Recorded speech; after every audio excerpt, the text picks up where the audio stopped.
Welcome, Super Smarties. Let the learning begin. We had a great day. Our family did yesterday. We celebrated Easter and we got to have a special car egg hunt at the high school in the parking lot of the local high school by my elementary school where I work. And it was super fun. What was most fun is not necessarily even creating the eggs, but getting to see my students and getting to be out. I think one of the hardest things is being home. I love home, super love home, but it's that you just can't get in the car and go places. And when you do, you have to be extremely careful. And that's kind of different than it used to be, so it makes it a little bit harder. So to have somewhere to go and people that you love that you get to see and have it just be an exciting, fun celebration, even if it's just for a very short amount of time, it feels good. So yesterday was a very big feel-good day. I was very, very green yesterday. But then today, I kind of was a little bit in the blue zone because I missed my students. Now, we would have been on spring break, so I would have been home anyhow, but this just makes it a little bit harder. So is it okay to talk about my feelings? Is it okay to have them? Yeah, and can I always be in the green zone? Sometimes I think I wish I could, but then I also think I'm not sure I always would want to be in the green, because if I didn't know what the other zones felt like, I don't think I would appreciate the green zone as much.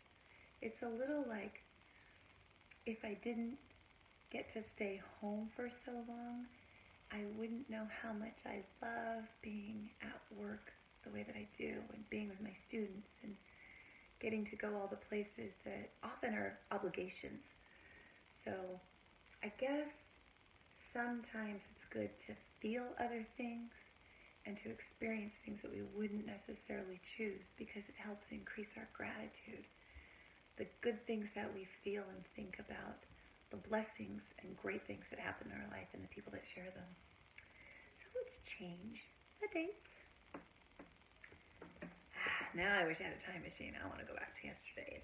Be back at the egg hunt.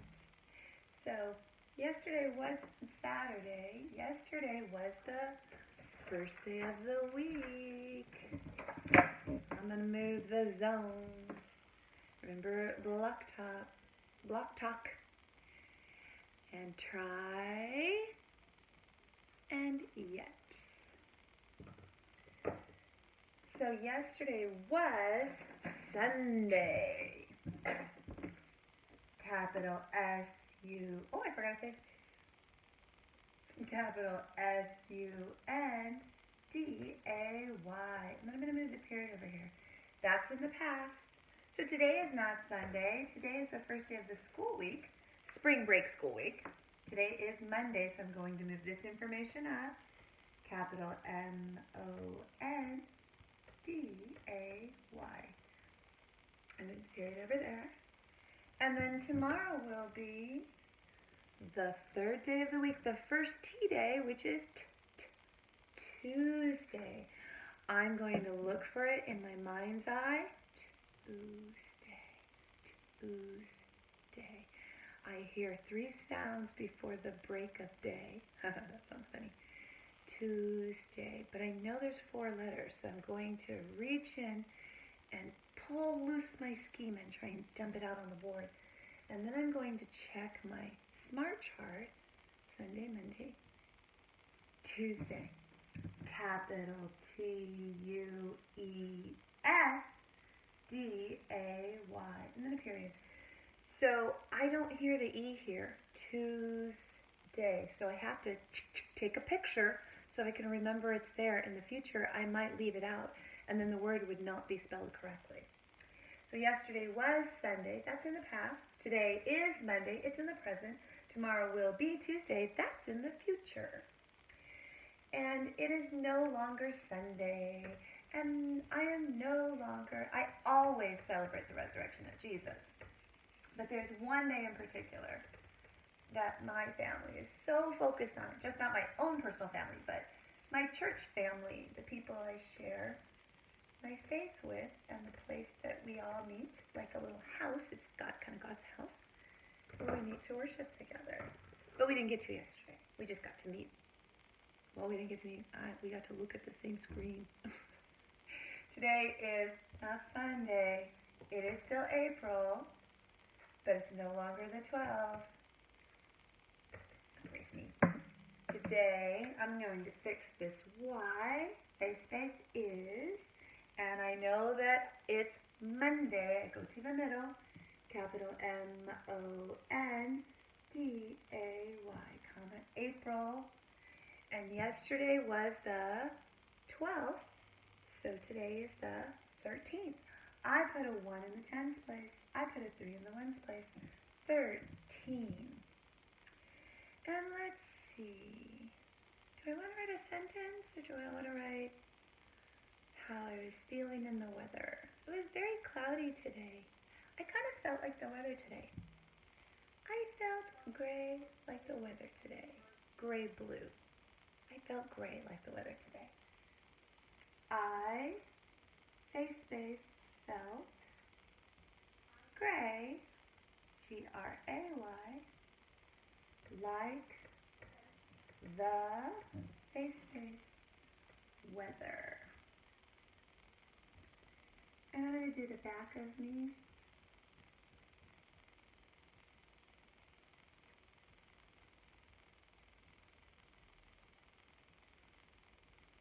And some clouds.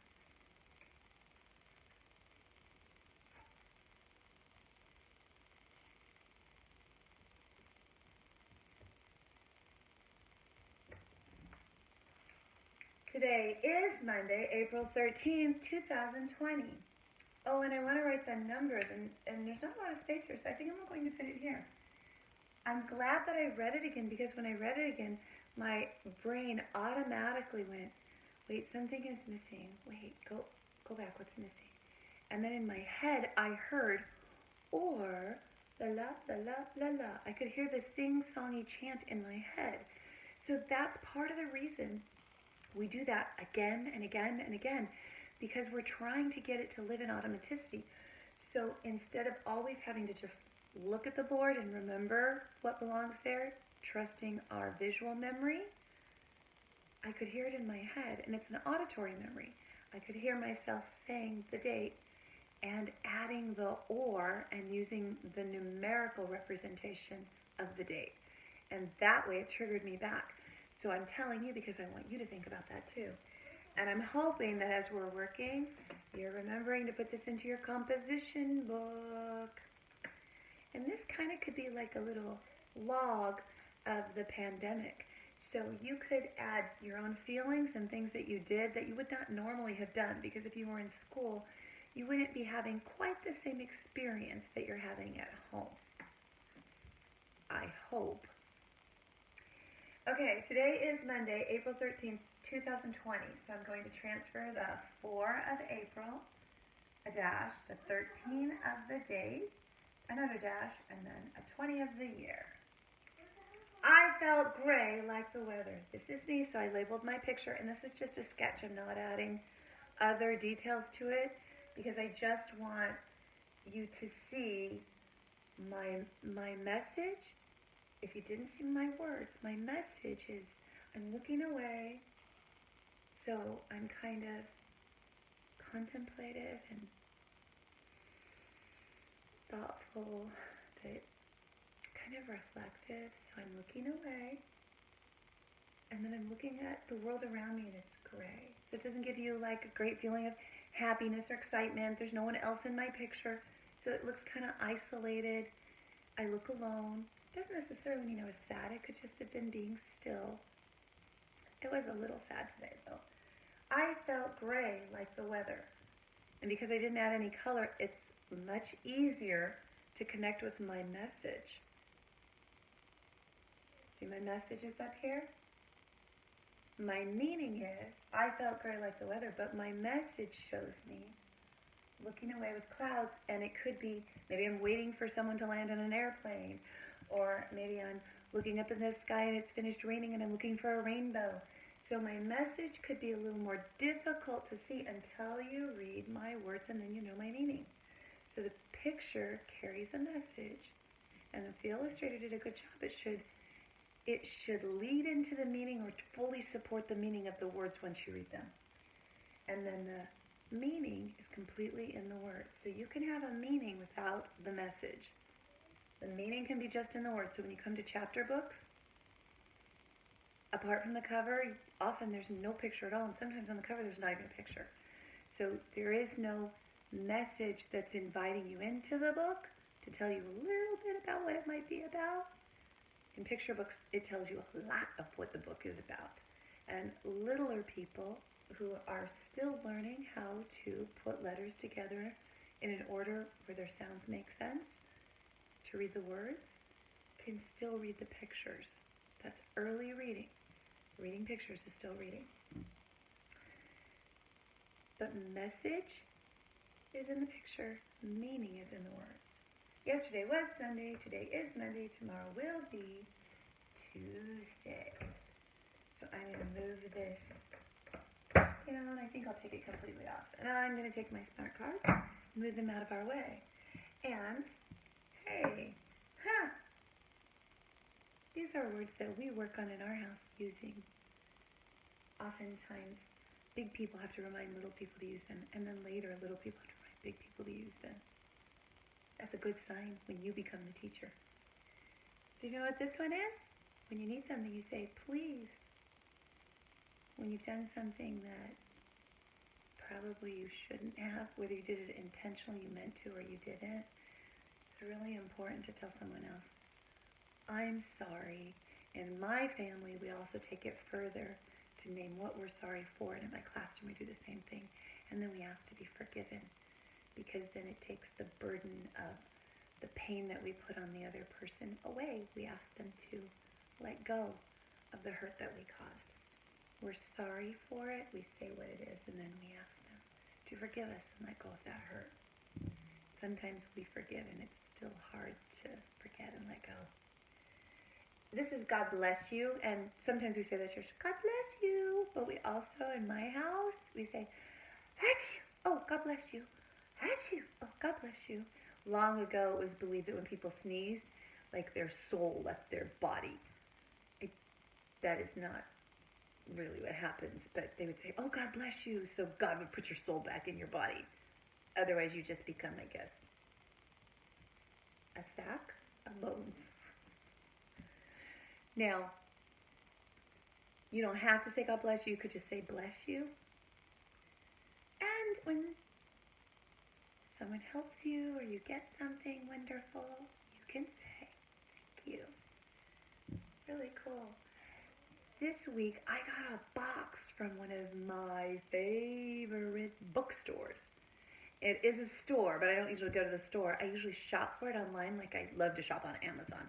But this bookstore has lots of children's books, and they make them very reasonably priced, so I can buy a ton of them. And because of the coronavirus, they're not shipping to my school. Usually my students and I get to order, and then it's like a present comes, and I get to open it up and sort it all for everyone. But now they are sending it to teachers' houses, so that was even better. There's the upside to Corona Adventure 2020. So I got my box. It's so heavy of all these new... Does anyone else see a pig in my box? Hello, pig.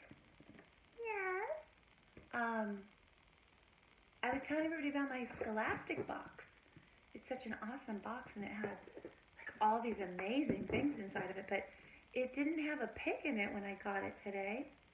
No, I just got in so that I could read the books. Oh. Do you mind? I don't mind. Oh, may I please get into your box and read your books?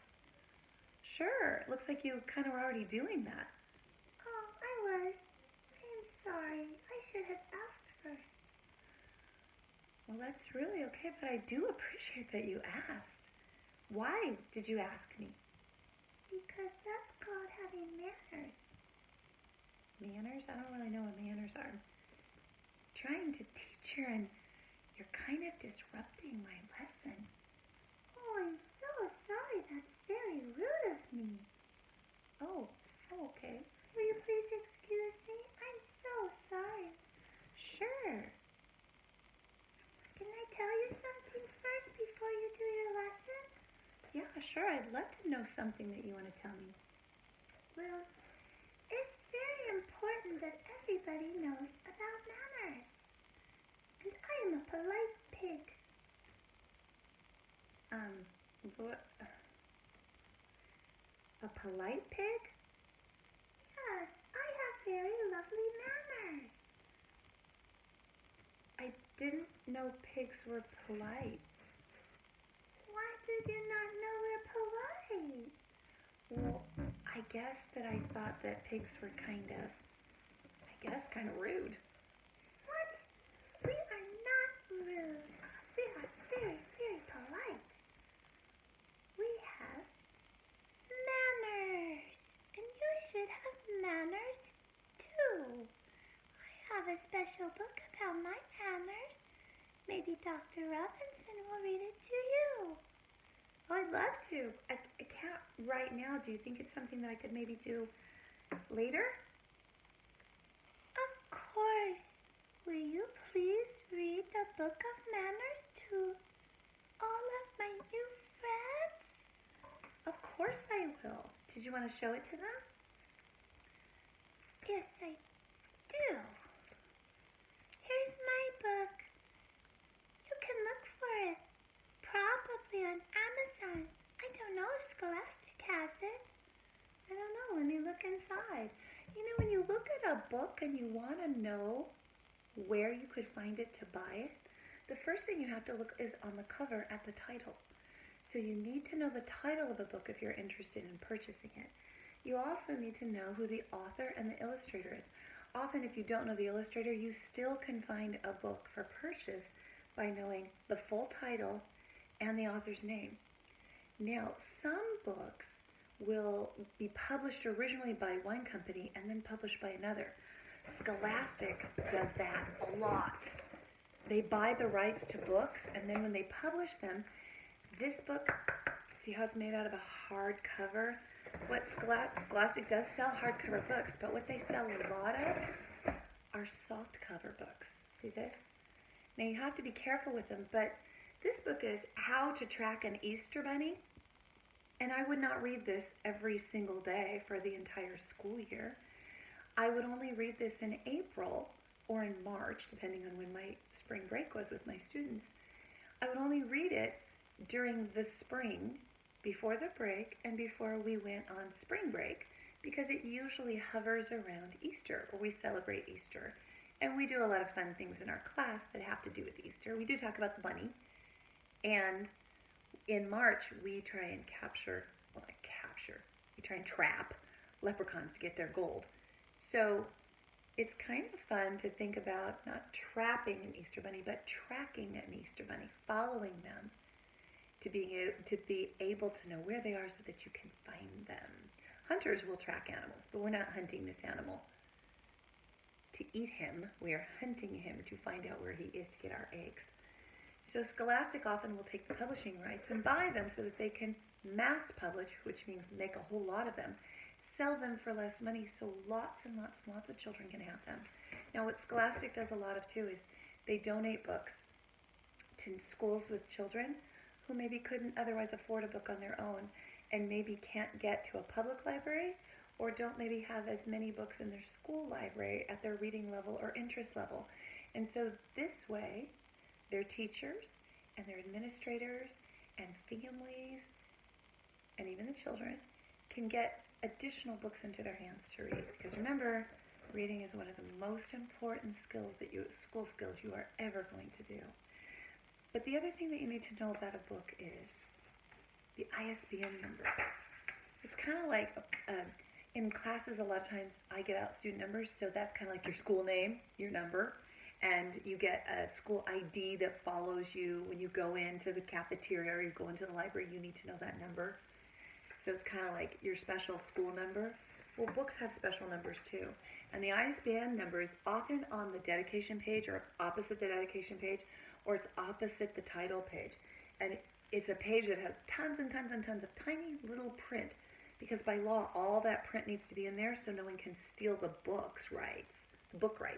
That's called copyright, which means if I write it and make the illustrations, you can share it, but you can't say that you made it if you didn't, because I did. So over here, it tells us where the publisher is, and this is Henry Holt and Company, LLC. And then it tells us when it was published.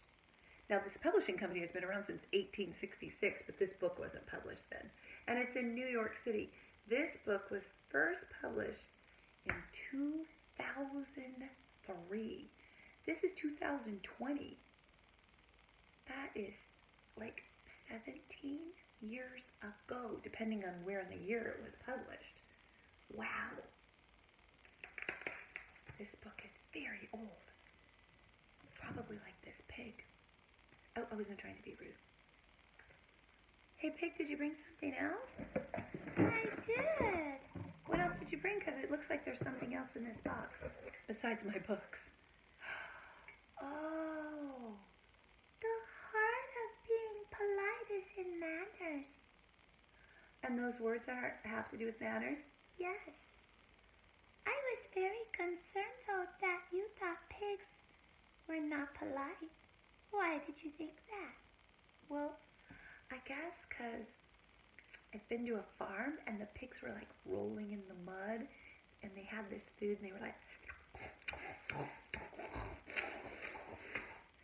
That doesn't seem very polite, does it? No, not all pigs are polite, but I am a polite pig. Just like not all children are polite, but you can be a polite child. Oh. You know, when you think something about a pig or a person based on what you might have seen or heard, that is called a bias. A bias? I don't really get that. A bias means that you think something about someone else before you really know them. That cannot be nice sometimes. It would be very nice to suspend your bias and think about meeting the person or animal first. That would be very polite, huh? That would be very polite. Well, let's look inside your heart. May I please open your heart? Yes, that was very polite. Okay, I'm going to open the heart. Oh, there's some beautiful heart letters in here. E-A-R-S-N-N-N.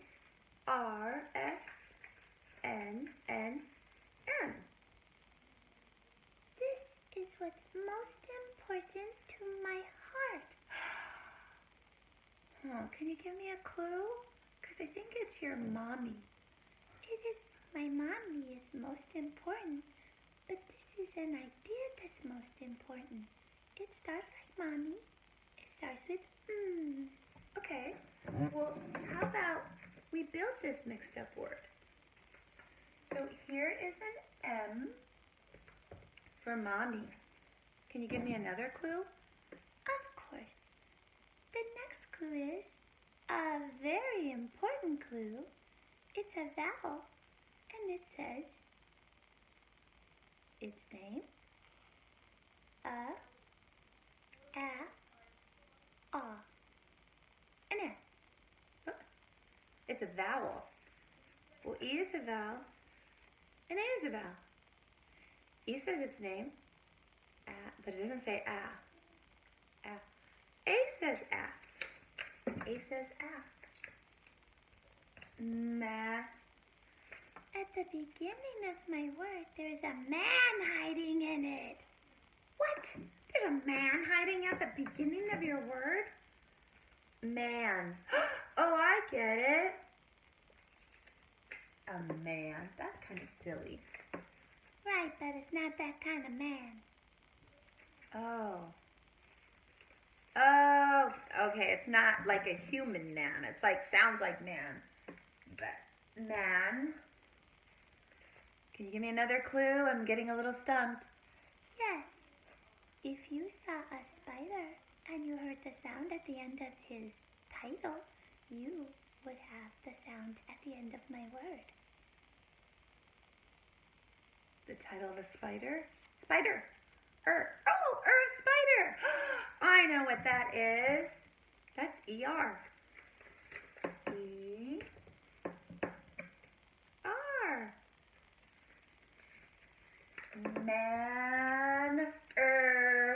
Manner. It is more than one. It is a plural word. Oh, more than one. So there's more than one. It's not just a manner, it's manners. Oh, that's so cool. Manners. And having good manners means we use these kinds of words. You know, pig, I didn't mean to do this, but I think rather than teaching what I was going to teach, I think maybe we should go on a learning field trip with you. Would you like to get on the bus with us? It would be fun for you to take us on a learning field trip to manners. Let's go to manners together and you can teach us some things about manners. That seems way more important than what I was going to do today. What I was going to do today had to do with math, but I think manners are equally and sometimes maybe even more important. So let's go on a learning field trip. Climb aboard the bus. You want to honk it? Did you want to honk the bus? It's right here, and there's a bunny getting on. The bunny doesn't ever move out of the doorway, so you kind of have to just go around him, okay? Honk, honk. I'll ride like this. Yeah, he couldn't get on. He had to go on the bus. Are you ready for a little schema snack? Well, I think the question is, are you ready for a little schema snack? And a brain bite. Oh, don't eat my brain. No. You can just have some information. So, what did you bring there? These are my manner cards. If you read about them, you can learn about manners too. And they are starring me, the polite pig. Do you see them? I do. Can you read them for us, please? I certainly can. Okay. When you need permission to do something, or if you're not sure whether you need permission, what do you say, polite pig? Oh, you say, may I please? May I please? You try it. May I please? Good job. That was a good job. Here's the next one. What do you say when someone says thank you to you? You say, you're welcome. Can you try that? You're welcome. That was very good. This is a very important lesson. This is kind of about how we are socially and how we feel emotionally. That's very important. I'm so glad that you came, polite pig. Let's try another one.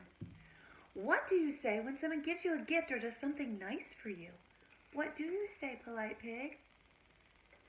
Why, you say, thank you. Can you say it with me? Thank you. Oh, thank you for saying it with me. That was kind of funny and clever. When you meet someone, what do you say? Well, right now I don't get to meet very many people because I am sheltered to home too. Oh, I'm sorry. That must be very hard. But once in a while, when you take a walk down your street, do you see neighbors who you've never seen on the porch or outside their house? I do. So what do you say to them? I say, how do you do? It's nice to meet you, but I do not do this. I do not shake hands or get within 6 feet of them because right now that is not safe. And I always wear a mask when I go out too, not in my house. But maybe later I will be able to shake hands, or maybe I will air high five, or maybe I will do something new and we won't shake hands anymore. and that will be okay too. But I do hope we get to hug again. I so miss having a hug. So miss having a hug. Oh, I'm sorry, but you've been sheltered in my home, so I can give you a hug, okay? I'm sorry, polite pig. That must be very hard. At the table, what size bite should you take? I eat a lot at the table now. I have my lunch at the table at my house now. What I do is I take small bites and I chew them with my mouth closed. Not all pigs do that though. They just, instead of this, that is very rude. I agree. Sometimes people chew with their mouth open too. And that's unappetizing to see other people's chewed up food in their mouth. It's even worse if it falls out. When you are at the table having a conversation, when should you not talk? Oh, that's such good advice, what you just said. You should never talk when you have food in your mouth. Chew, swallow, then you may talk. Do you know if you don't chew and swallow and you try and talk, or you laugh and giggle, you could inhale the food and it could block your airway and you could choke. And choking is very, very dangerous. That is really good advice too. I hadn't thought about that. I just thought about how gross it was. I didn't think about how unsafe it was. What do you say if you break something? That's kind of very uncomfortable. What do you do about that? You say, I am very sorry. And if you can, you help clean it up. And if you can, you might want to try and replace it. Oh, thank you. When you play with toys, what must you remember to do when you are all done? Well, you have to pick up the toys and put them away very, very nicely.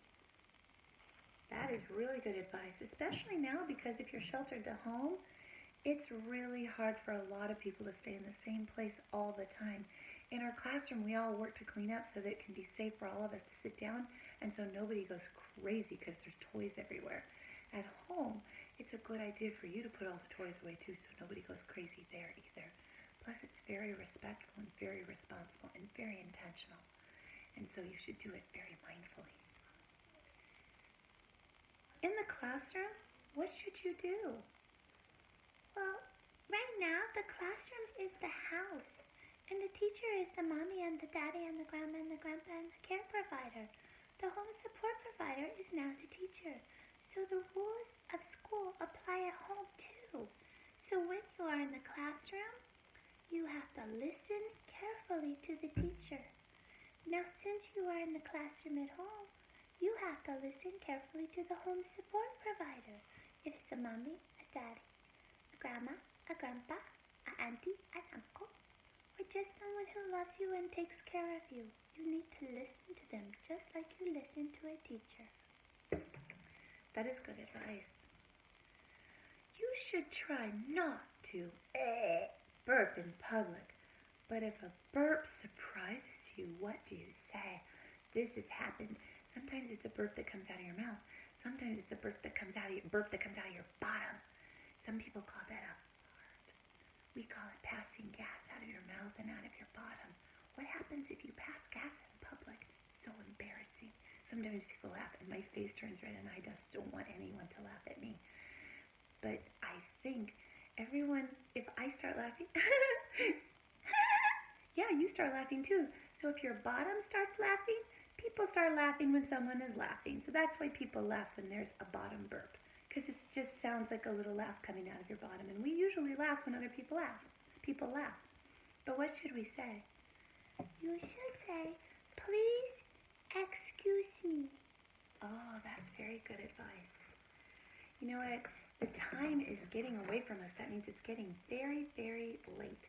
So is there anything else that you would like to remind our friends? Yes, there are lots of people who are getting sad and lonely or disappointed. So if they do, you know what you can do? You can comfort them when they were sad and disappointed. You can do that by making them a picture or singing them a song or doing a little happy dance. You can't give them a hug unless they are sheltered to home with you. But if it's grandma and she's not at your house, you could give a hug and take a picture on your mommy or daddy's phone and send it to grandma or take a video. That will make grandma feel better. These are all important things that you can do with your manners. Your manners. That was good advice.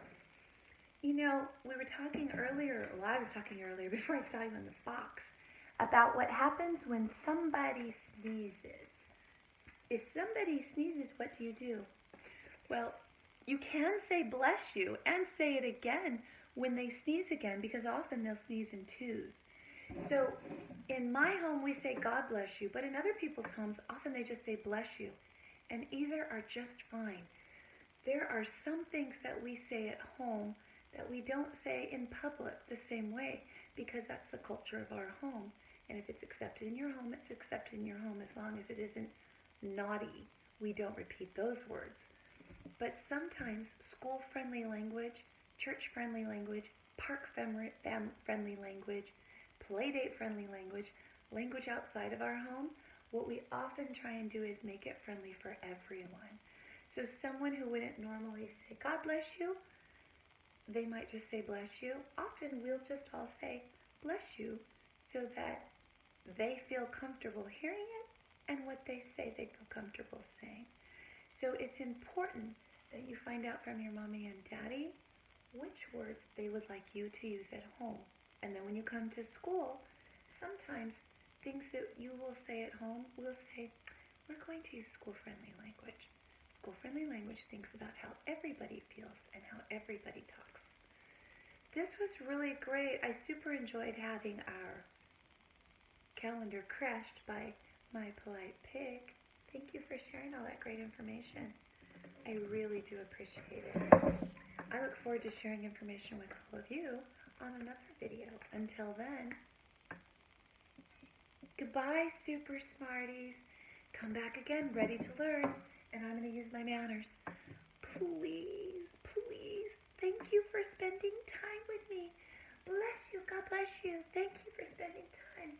I'm sorry it took so long and we got crashed by polite pig. Please come again.